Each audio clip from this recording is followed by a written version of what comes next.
Republican turncoats Liz Cheney and Adam Kinzinger have been officially censored by the Republican National Committee, all as the SHAM January 6th committee is losing the support of the left. In this video, we're going to see how Liz Cheney in particular has lost her last hope at re-election. We're going to see how the censure is a warning to all rhinos throughout the party. And stick with me to the very end of this video when I'll reveal how the far left is starting to get very nervous over the future of the January 6th committee. You are not going to want to miss this. Greetings, everyone. Dr. Stevie with you. Great to be with you. As always, I am your designated Patriot professor, providing hopeful analysis to help you to think better so you can feel better in these crazy and turbulent times. So if you haven't already done so, you know what to do. Make sure to smack that bell and subscribe. But before we begin, I'm so excited to officially announce our brand new website, reportarhino.com, the only official place where patriots all across the country can report and expose any and all rhinos. My team is compiling a list of your reports for every state and race across the country, so we'll all know exactly who we need to primary for the midterm races, many of which start as early as this May. I've also included on the site a three-step plan for how we can finally get rid of rhinos from office once and for all. You're going to absolutely love it. So don't wait. Click on that link below or go right now to reportarhino.com and report any rhinos you know of from a local to federal level so we can begin taking action against them. Again, that's reportarhino.com. Make sure to share this website with your friends far and wide, and let's together make this the most amazing midterm elections ever. All right, gang, let's dive right in here. The RNC, the Republican National Committee, has officially censured Representatives Liz Cheney of Wyoming and Adam Kinzinger of Illinois for their role in legitimizing Nancy Pelosi's witch hunt into the January 6 riots. The so-called January 6th committee is, of course, widely recognized to be a Democrat-dominated scam that's been politically weaponized so as to distract voters from the scores of Democrat failures that are dominating the news. Everything from record-setting inflation to the crisis of the southern border to the insanity of CRT in our classrooms to endless COVID waves and mandates. Unfortunately, two rabidly anti-Trump Republicans, what we affectionately refer to here as RINOs, right? Republican in name only. Republicans who speak and govern in a manner fully in accordance with the whims of the corrupt permanent political class. That's why there's no discernible difference between a Liz Cheney and a Chuck Schumer. Well, two have joined this committee, and so in response to the total capitulation to the Democrats by these two rhinos, Cheney and Kinzinger, the RNC overwhelmingly voted to rebuke them with a censure that states unequivocally that the RNC will no longer support Cheney and Kinzinger as members of the Republican Party. Now, Kinzinger's leaving. He's retiring. He's out of here, so he's irrelevant. But Cheney, with this censure, she just lost the last remaining support she had for re-election. All right, the RNC now is making it clear that they're going to support her challenger in the primaries, which means that for all practical purposes, Liz Cheney is politically toast. She's gone. In fact, you may have seen that the Trump-endorsed challenger to Cheney just destroyed her in a recent straw poll where she only got 6 votes. Her challenger got 60. This is at the latest Wyoming Republican committee meeting. So it's absolutely clear that Cheney's political career is dead. For his part, President Trump weighed in on the censure, saying, quote, "Congratulations to the Republican National Committee, RNC, and its chairwoman, Ronna McDaniel, on their great ruling in censuring Liz Cheney and crying Adam Kinzinger, two horrible rhinos who put themselves ahead of our country." And he added that the lawmakers have almost no approval ratings, and the Republican Party would be far better off without them. By contrast, and certainly no surprise, Utah Senator Mitt Romney, the Prince of Rhinos, slammed the censure, saying that, quote, "Shame falls on a party that would censure persons of conscience who seek truth in the face of vitriol." Yeah, that's right. That's what the Jan 6 committee is all about, right? Seeking truth. That's right, Mitt. Keep fighting for truth, Mitt.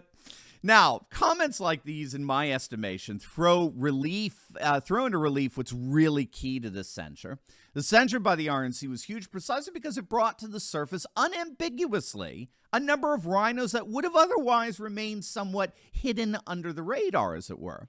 The censure was a forcing mechanism. It didn't allow rhinos to hide.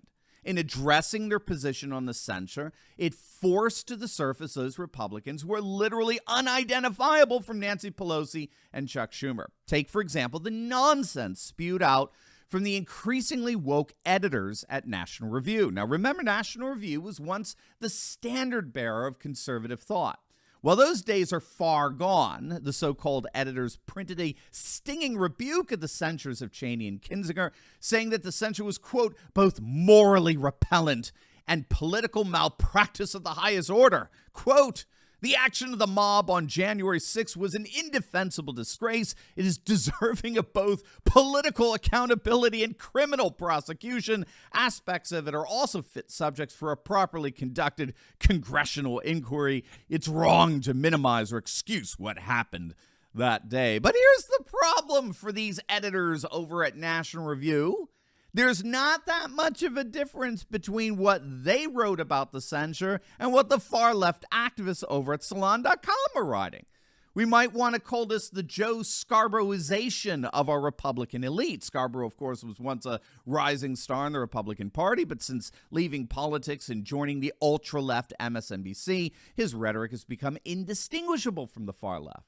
This is precisely what's happened to the so-called editors of National Review. Even Newsmax has pointed this out. You'll notice when reading through this ridiculous National Review editorial that there's not a shred of criticism for the panel having become a partisan circus.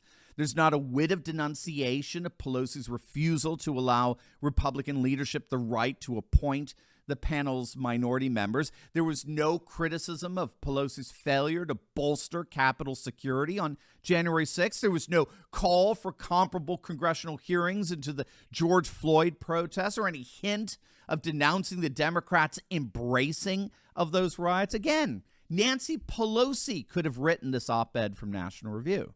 They have officially embraced progressive talking points and have de facto anointed themselves, therefore, the kings of the Rhinos, which again is rendering them even more irrelevant than they already are, which is saying something.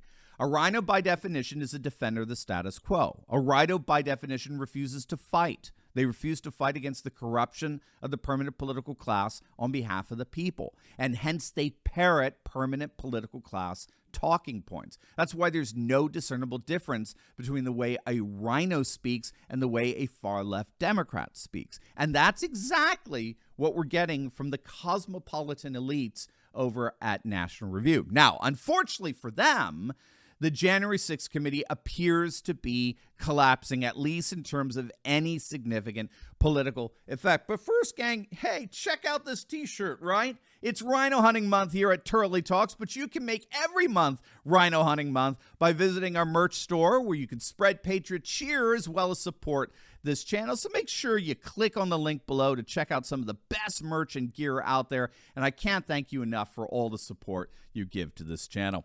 All right, gang, so you'll be encouraged that the leftists over at the New York Times are getting nervous with this January 6th committee. In fact, the Times is warning the Democrats that they have far exceeded their constitutional powers with this committee, and that when the Republicans take power over the midterms, then they're going to be emboldened to apply the same unconstitutional powers against the Democrats.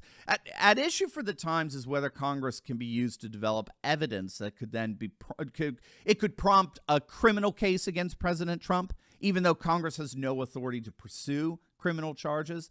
But the fact that they're doing such is worrying the far leftists disguised as journalists over at the New York Times, precisely because such tactics can then be used against the Democrats by a far more ruthless Republican majority in November. So already we're seeing a unified Republican Party standing up to this partisan sham committee with the censures, all the while leftists at the New York Times are beginning to get very, very nervous that once Republicans take over after the midterms, the committee is going to be turned against the Democrats. So we'll have to see how things unfold, but as of now, the RNC looks like they're ready to fight. That fight is exposing rhinos like never before, and the political fate of Liz Cheney may end up symbolizing the larger political fate of rhinos across the board. Now, before you go, you will definitely want to check out my latest video. I just uploaded. It's a lot of fun. It's on woke women getting called out in public. It's a great way to start off the week with a bit of fun. So make sure to click on that link, and I'll see you over there. God bless.